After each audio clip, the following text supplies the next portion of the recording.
Peel, divide and slice the carrots, split, core and finely chop the chili. Pound the lemongrass and cut it into 5 cm long pieces.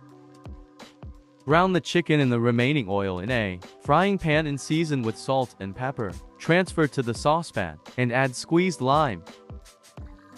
Fry everything in half the oil in a large pan for a few minutes. Press in garlic, pour in coconut milk and let it boil for a few minutes. Cook the noodles according to the instructions on the package. Trim and shred green onions and coarsely chop coriander.